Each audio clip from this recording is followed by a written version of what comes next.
বড় ভাবি, আপনার কি খিদা লাগে নাই? আমার তো মেলা খিদা লাগছে, আমারে কিছু খাইতে দেন। এই বাড়িতে মেলা নিয়ম কানুন। এ বাড়িতে যখন তখন কে কিছু খাইতে পারে না, নিজের মতো করে কে কিছু করতেও পারে না। ও মা, এ কি আজব কথা! কই আপনার দেবর তো আমাকে কিছু বলল না যে এ বাড়িতে নিয়ম কানুন মেনে চলতে হয়। তুমি তো আসতো বোকা। এ দুনিয়াত কি কেউ নিজের দোষের কথা কারোর সামনে স্বীকার করে? এ বাড়িতে থাকতে হইলে চুপচাপ তাদের নিয়ম কানুন মেনে চলতে হইব। আপনার নিয়ম কানুন পরে, আগে আমারে কিছু খাইতে দেন। খিদার জ্বালা আমার পেট চুচু করতে আছে। 10টার আগে কোনো খাবার পাইবে না, বিজয়রে বলতে আসছি দোকান থেকে কিছু আইনা দিত। অসম্ভব কথা! আমি দোকানের কোনো কিছু খাবো না। বাইরের খাবার আমি পছন্দ করি না। আপনার সাথে কথা বলে কোনো লাভ হইব না। আমার খাবার আমারও জোগাড় করতে হইব। কি ব্যাপার ভাবি, তুমি মনমরা হইয়া বসে রইছ কেন? কি তোমার মায়ের জন্য মন খারাপ? মায়ের জন্য মন খারাপ না, খিদার জ্বালায় মরতাছি, সেই জন্য আমার মন খারাপ। নিজেরও রান্না করে না, আমারও রান্না করতে দেয় না। আমি তাইলে খাবো কি? আমার মা রান্না করছে, তুমি থাকো, তোমার জন্য খাবার নিয়ে আসি। না, এভাবে অন্যের সাহায্য সহযোগিতা নিয়ে কয়দিন বাঁচব? যা করার আমার নিজেকে করতে হবে। নিজে রান্না করব, নিজে খাবো। বৌমা, তুমি রান্নাঘরে আসছো কেন? তুমি কি এবারের নিয়মকানুন জানো না যে আমার পারমিশন ছাড়া কেউ এবারেতে কোনো কিছু করতে পারে না? এইটা আপনারও শ্বশুর বাড়ি, আমারও শ্বশুর বাড়ি, তাই আপনার পারমিশন নিয়ে আমি সব কাজ করতে পারবো না। গুরুজন হিসাবে যতটুকু মান্য করার দরকার ততটুকু আমি করব। তোমার এত বড় সাহস, তুমি আমার মুখে মুখে তর্ক করো? তোমার তো এই বাড়িতে রাখা যাইব না। তোমার বাপ মারে খবর দিয়া এক্ষুনি চলে যাও। এই বাড়িতে আপনার যতটুকু অধিকার আমারও ততটুকু অধিকার আছে, তাইলে তো আপনারা আমার সাথে সাথে চলে যাইতে হইব। তো গুছ গাছ করেন, একসাথে দুইজনে চলে যায়, তাইলে বাকিরা শান্তিতে জীবনযাপন করতে পারবো। তোমার মতো বেয়াদবের সাথে কথা না বললা আমি তোমার বাপ মার সাথে কথা বলবো কেন? তোমাকে আদব কায়দা না শিখাইয়া এ বাড়িতে পাঠাইছে। খবরদার, আমার বাপ মারে ডাকাইলে আমি কিন্তু কাউরে ছাড়ব না। আমিও সেই মেয়ে যে অন্যায়কে কোনো দিনও প্রশ্রয় দেই নাই। হয় তুমি এই বাড়ি ছাড়বা, নইলে আমি এই বাড়ি ছাড়ব। তুমিও আমার চিনো না আমি কেমন মায়ের মেয়ে। আমার সাথে বেয়াদবি করার প্রতিফল তুমি পাইবা। কি গো চাচি, আপনি আমার খবর দিছেন কেন? আর আপনার চেহারার এই অবস্থা কেন? আপনার আবার কি হয়েছে? আর কইস না, আমার হয়েছে পুরা কপাল। আমার কপালে জুড়ছে এক দজ্জাল বউ। আমার সংসারটারে একেবারে এলোমেলো করে ফেলাইছে। এ বউ আসার পর বড় বউ আমারে কোনো পাত্তাই দেয় না। হায় হায়, এ কি সর্বনাশ হইল! তো আসিফ আরিফ বউদেরকে কি কিছু বলে না? এই জন্য তো তোরে ডাকছি, তুই ওরারে একটু বুঝাইয়া বল, ওরা যেন ওরার বউগুলোরে সামলায়। তোর কাকু হয়েছে সবচেয়ে নাটের গুরু, ওই ওর বউদেরকে একটুও শাসন করে না। চাচি, কাকু যেখানে কাউকে কিছু বলে না সেখানে আমার কথা বললে কি কোনো লাভ হইব? আমি বলি কি, সব কিছু বললে গিয়া বউদের সাথে মিলমিশ হইয়া চলেন, সে ভালো। তিশা, বহু বছর পর আজকে মন ভরে খাইলাম। এরকম স্বাধীন জীবন পাবো কোনোদিনও আমি আশা করি নাই। শুনেন ভাবি, স্বাধীনতা কেউ কাউরে দেয় না, নিজেদেরকে আদায় করে নিতে হয়। তো আমার এই স্বাধীনতা জীবনের পেছনে আপনার দেবরের অবদান সবচেয়ে বেশি ছিল। তাই তো বলি, এত সাহস তুমি কোথায় পাও? শাশুড়ি মারে দেখলে ভয়ে আমার হাঁটু কাঁপানি শুরু হইয়া যায়, আর সেখানে তুমি নিজের মতো করে খাওয়া দাও, ঘুমাও, কোনো ভয় নেই তোমার। শুধু তোমরা না, এখন থেকে এবারের কোনো বউ শাশুড়িরে ভয় পাইয়া চলা লাগবো না। এখন থেকে তোমরা স্বাধীনভাবে চলাফেরা করবা, তোমার সংসার তোমরা সামলাইবা, তোমরা কে কিচ্ছু বলবে না।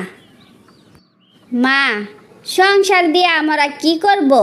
আমাদের সংসারে কোনো দরকার নাই, সবাই মিলে হাসি খুশিতে দিন কাটাতে পারলে হয়। আমার সংসারে কোনো দরকার নাই, ফ্রিজে রাজহাঁস আছে, দুই বউ মিলে রান্না করো, সবাই একসাথে খাবো। তারপর সবাই হাসি খুশিতে বাকি জীবন অতিবাহিত করতে লাগলো। কি রে দোস্ত, মন খারাপ করে বসে রয়েছিস কেন? কি হয়েছে তোর? কি রে, কথা কস না কেন? মন খারাপ কি আর সাধে? আজকে আমার বোন আমার কাছে একটা বোরকা চাইছে। বোনের কষ্ট আর সহ্য হইতেছে না, মন চাইতেছে এলাকা ছাইরে চলে যাই। আমিও আসলে বুঝি না, পাড়াপড়শি তোর বোনেরে নিয়া এত মাথা ব্যথা কেন? আমিও তো সে কথাই বলি, আমার বোন আমার খায় আমার পরে।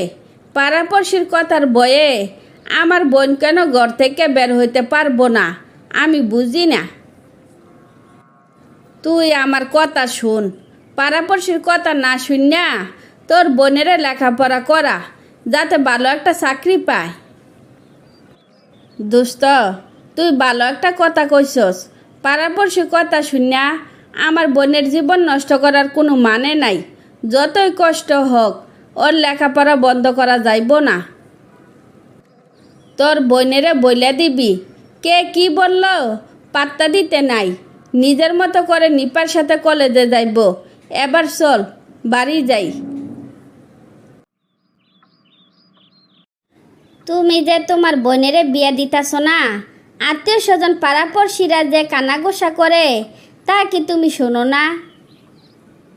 তুমি আমারে কি বুঝাইতেছ? যার তার সাথে আমার বোনেরা আমি বিয়া দিয়া দিতাম? বারে, অবিবাহিত মেয়েরে ভালো করে বিয়া দেওয়া যায় না, আর তোমার বিবাহিত বোনেরে ভালো করে বিয়া দেওয়ার জন্য বসে রইছ। তোমার কথা হাসবো নাকি কাঁদবো বুঝতাছি না। খবরদার, আমার বোনেরে নিয়া আর একটা কথাও বলবা না। দরকার হলে সারা জীবন আমি আমার বোনেরে পালবো, কিন্তু যোগ্য পাত্র না পাইলে ওরা আমি বিয়ে দিতে পারবো না। তুমি কি তোমার বোনেরে রাজপুত্রের কাছে বিয়া দিবা? 3 বছরে কত বিয়ে আসলো, একটা ছেলেও তোমাদের ভাই বোনদের পছন্দ হইল না। কেমনে পছন্দ হইব? একজন আছে 3 বাচ্চার বাপ, আরেকজন আসে মাথার চুল নাই, আরেকজন আসে বাপের মতো বয়সী, আরেকজন আসে কয়ের পর খয়ে জানে না। তুমি কি এর সাথে ভালো ছেলে আশা করতেছ? অযথা এ আশা ঘুম নষ্ট করো না। আমার বোনের একটা বিয়া হয়েছে মাত্র, তাই বলে আমার বোন পচা যায় নাই যে যার তার কাছে আমার বোনেরে বিয়া দিতে হইব। এখন ওই ভালো চাকরি করে, ওরে নিয়া এখন কোনো চিন্তাই করি না। হইছে, তোমার বোনেরা বইল চাকরি দুয়া দুয়া পানি খাইতো, আমি আর রান্না বান্না করে খাওয়াইতেও পারবো না, পাড়াপড়শির কান কত শুনতে পারবো না। কোনো অসুবিধা নাই, রান্না বান্না আমিও করব। আর পাড়াপড়শি কিছু বললে কানে তুলা দিয়া রাখবা, যাতে শুনতে না পাও। কি রে, তুই কখন আসলি? এই তো এখনই আসছি। তোর কি মন খারাপ? কি রে, তোর আবার কি হইল আমারে ক। আমি আর চাকরিটা করব না। অনেকে আমারে নিয়ে বাজে কমেন্ট করে, কেমন করে যে কথা বলে। তুমি ভাই, তাই তোমার কাছে কিছু বলতে পারতেছি না। ও, এ কথা, আমারে কিছু বলা লাগবো না। আমি কালকে তোর অফিসে যাব। তোর অপমানের শেষ আমি দেখে ছাড়ব। ভাইজান, রূপার জন্য একটা সুখবর আছে। চেয়ারম্যান স্যারের ছেলে রূপারে পছন্দ করছে। আপনি সম্মতি দিলে 2-1 দিনের মধ্যে ওনারা আপনাদের বাড়িতে আসবে। ওনারা কি জানেন রূপার যে একটা বিয়ে হয়েছিল? ওনারা সব জানেন। রূপার প্রতি আপনার দায়িত্ব ও ভালোবাসা দেখা আপনাদের সাথে আত্মীয়তা করতে চায়।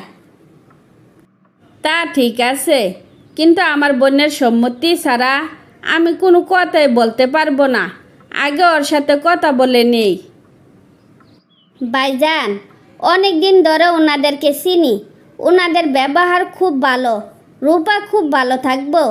আপনি সম্মতি দিলে আমি রূপারে ম্যানেজ করব। কি ব্যাপার, আজকে এত ভালো ব্যবহার, এখন তো আর রূপা নাই। খারাপ ব্যবহার বা করবা কার সাথে? এতদিন রূপারে দূর দূর করছি, ওরা আমি সহ্য করতে পারতাম না। তুমি যদি ওরে সাপোর্ট না করতা, ওই কোনো দিনও এত সুন্দর জীবন পাইতো না। কতদিন ওরে দেখি না, ওরে গিয়ে নিয়ে আসো না। এতদিনে তাইলে বুঝছো আমার মনের দুঃখ? অল্প বয়সে মা মইরা গেছে, কীভাবে যে ওরা বড় করছি শুধু আমি জানি। পাড়াপড়শির কান কথা আমি অতিষ্ঠ হইয়া গেছিলাম। এখন তো ওই সুন্দর একটা জীবন পাইছে, এখন কি আমারে মাফ করে দেওয়া যায় না? তোমার উপর কোনো কালে আমার অভিযোগ ছিল না। আমি যতটুকু পারছি ততটুকু দায়িত্ব পালন করছি। এবার চলো ওরে গিয়ে নিয়ে আসি। তারপর রূপার বিয়ে হয়ে গেলে সুখে শান্তিতে জীবনযাপন করতে থাকে।